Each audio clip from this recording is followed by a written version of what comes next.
আজকে আমি আপনাদের আগামীকাল যে মহালয়ার অনুষ্ঠান অমাবস্যার যে চলছে পিতৃপক্ষের শুরু এই সম্বন্ধে কিছু কথা বলি এবং অক্টোবর মাসে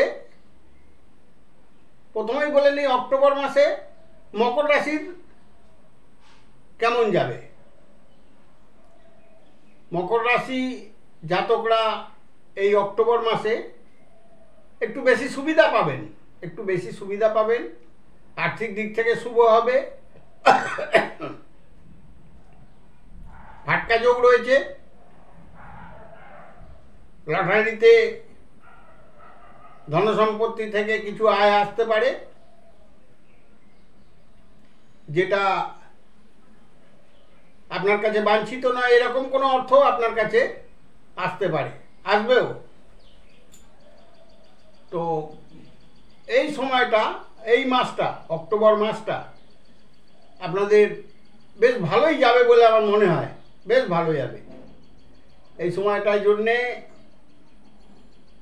আপনারা একটু নিজেদেরকে ঠিক রাখবেন এবং সময় উপযোগী কাজগুলো নিজেদের গুছিয়ে নেবেন এই সময়ের মধ্যে। আমার কথাটা একটু ভালো করে বুঝবেন এবং তার দেখবেন। যাই হোক, এইবার বলি যে কালকে যে মহালয়ার পুণ্য স্নান করে, তর্পণ করে, দেখুন একটা কথা, যারা ব্রাহ্মণ নয় এরকম মানুষদের তর্পণ করতে পারে, তবে তাদের খুব একটা যে কাজে আসে তা নয়। অ্যাকচুয়ালি এগুলো ব্রাহ্মণদের জন্যই করা হয়েছে। তবে আমি পরামর্শ দেবো আপনাদেরকে, সকালবেলা হোক, যদিও কালকে অনেক সময় ধরে অমাবস্যা থাকবে, আপনারা গিয়ে যে কোনো সময় নদীতে, গঙ্গায় বা বড় পুকুরে ডুব দিয়ে চান করবেন। একটা পেতলের ঘটি নিয়ে যাবেন, একটা মাটির ঘটিও নিয়ে যেতে পারেন, মাটির এর মতো ছোট ঘট মতো নিয়ে যেতে পারেন, যে কোনো একটা কিছু। মাটির নিলে সেটা নতুন হতে হবে। নিয়ে গিয়ে ডুব দিয়ে সেখান থেকে জল ভর্তি করে জলটা নিয়ে বাড়ি চলে আসবেন, দেখবেন রাস্তায় যেন জলটা না পড়ে। এইবার এই জলটা আপনি আপনার বাড়ির চারপাশে ছড়িয়ে দেবেন, ঠাকুরের কাছে করবেন, অর্পণ করবেন, দেখবেন আপনার ভালো সময় হবে। মকর রাশির জাতকরা তো শনির জাতক, তো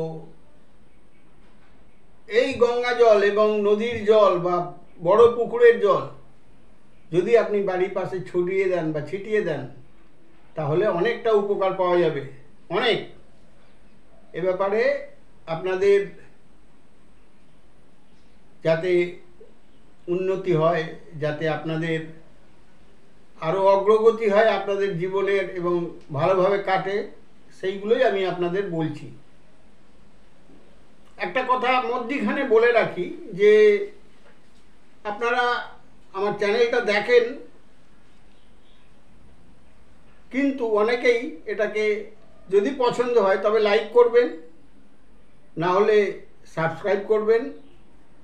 যদি নতুন দেখছেন বা সাবস্ক্রাইব আগে করেননি, এখন করে দেবেন। এবং আপনারা এটাকে শেয়ার করবেন, বা যদি কোনো ভুল থাকে আমার, সেটাকে কমেন্ট করবেন, কমেন্ট করে জানাবেন যে আপনি এটা ভুল বলছেন, বা এরকম হবে না, এটা হওয়া উচিত নয়। এইগুলো আপনারা বলতে পারেন, অবশ্যই বলতে পারেন। দেখুন, জ্যোতিষীদের সবার তো মত এক নয়। জ্যোতিষীদের একমত হলে তাহলে তো সব জ্যোতিষীর কাছেই বারবার যাওয়াটা, একটা জ্যোতিষীর কাছে গেলেই হতো, অন্য জ্যোতিষীর কাছে যাওয়ার প্রয়োজন হতো না। এক এক জ্যোতিষী এক এক রকমভাবে বলে, এক এক রকমভাবে তাদের করে। সুতরাং আপনারা এটাকে মিলিয়ে নেবেন। যদি আপনার পছন্দ না হয় তাহলে আপনি আমাকে কমেন্ট করে জানাবেন এবং একটা লাইক দেবেন, শেয়ার করবেন।